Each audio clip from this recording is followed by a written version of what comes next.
श्री कृष्ण जन्मभूमि शाही ईदगाह मस्जिद मामले में सुप्रीम कोर्ट ने मस्जिद का निरीक्षण करने के लिए आयुक्त नियुक्त करने के बाद इलाहाबाद उच्च न्यायालय के आदेश पर फिलहाल के लिए रोक लगा दी है।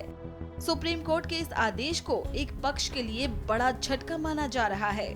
इससे पहले इलाहाबाद हाई कोर्ट द्वारा 3 सदस्यीय टीम से सर्वे कराने का आदेश दिए जाने के बाद हाई कोर्ट के फैसले को सुप्रीम कोर्ट में चुनौती दी गई थी। हालांकि शीर्ष अदालत ने आदेश पर रोक लगाने से इनकार कर दिया।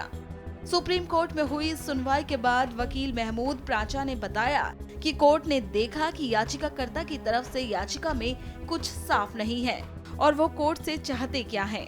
हमारी जो सुप्रीम कोर्ट में मांग थी कि जो इलाहाबाद हाई कोर्ट ने ऑर्डर किया है कमीशन भेजने का ईदगाह मस्जिद मथुरा में, उसको स्टे किया जाए, वो मान लिया। लेकिन जो महत्वपूर्ण बात है वो ये है कि माननीय उच्चतम न्यायालय ने ये बार बार ऑब्जर्व किया आज ओरली कि जो पिटिशनर ने जो अपनी एप्लीकेशन कमीशन के लिए लगाई थी उसमें क्लैरिटी नहीं है।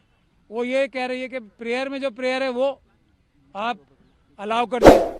तो इसके लिए काफ़ी जो सुप्रीम कोर्ट था वो काफ़ी चिंतित था इस बात के लिए कि किस प्रकार की एप्लीकेशन नीचे लगाई गई जिसमें कोई डिटेल्स नहीं है, क्या चाहते हैं ये भी नहीं पता।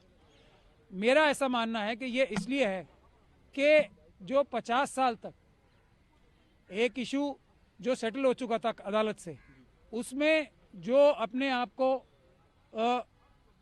भक्त बताते हैं और नेक्स्ट बेस्ट फ्रेंड बताते हैं, वो 50 साल तक सोए रहे। फिर सडनली 2021 में उनकी एक बार आंख खुली, तो ये नींद से जाग के जो आंख खुली, मेरा ऐसा मानना है उसकी वजह से क्लैरिटी नहीं है इनको, और ये ऑब्लिक मोटिव से ये पिटीशन डाली गई है। 23 तारीख को अगली सुनवाई होगी और तब तक के लिए जो स्थगन का आदेश है वो आप लोगों ने बता ही दिया है।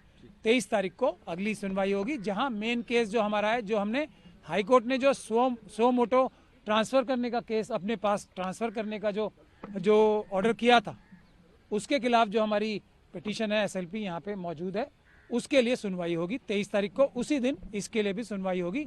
वहीं दूसरी वकील रीना एन सिंह ने बताया कि हमारा पक्ष रखने में जो भी कमी आ रही है वह हम ठीक करेंगे और सुप्रीम कोर्ट ने किसी भी प्रकार से इलाहाबाद हाई कोर्ट के ट्रायल पर किसी भी तरह से हस्तक्षेप करने से मना कर दिया है। देखिए, जो 14 दिसंबर को इलाहाबाद उच्च न्यायालय ने जो सर्वे का आदेश दिया था, आज उस पे सर्वोच्च न्यायालय ने स्टे लगाया। अब जैसे जो पहली डेट थी वो 9 को थी, पर कॉन्स्टिट्यूशनल बेंच बैठने की वजह से हियरिंग नहीं हो पाई थी। तो अब कोर्ट ने ये भी मुस्लिम पक्ष ने ये भी अपनी आपत्तियां जताई कि 711 की एप्लीकेशन है वो भी पेंडिंग है। तो आज सर्वोच्च न्यायालय ने ये कहा कि जो ट्रायल कोर्ट का ऑर्डर है सर्वे का, सिर्फ उस पे ही कुछ समय के लिए रोक लगाई है, जिसमें जो नेक्स्ट हियरिंग है वो अब 23 दिसंबर को होगी। और देखिए, कुछ ऐसी टेक्निकल ग्लिचेस थी जिसको अब शायद हिंदू पक्ष को भी उसमें रेक्टिफाई करने का मौका मिल जाएगा। और दूसरा, हाईकोर्ट ने स्पष्ट रूप से ये कहा है कि जो ट्रायल चल रहा है हाई कोर्ट में, उसमें किसी भी प्रकार की रोक नहीं है।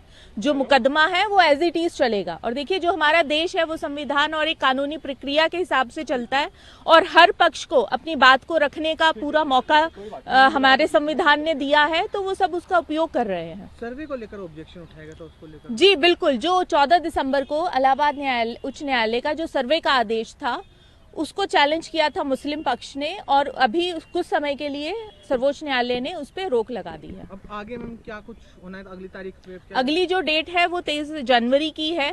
तो इसमें अब जैसे हिंदू पक्ष को नोटिस इश्यू हुआ है, तो उसमें जो भी शॉर्टकमिंग्स रही हैं टेक्निकल, तो वो अब हम उसमें आगे उसको रेक्टिफाई कर लेंगे।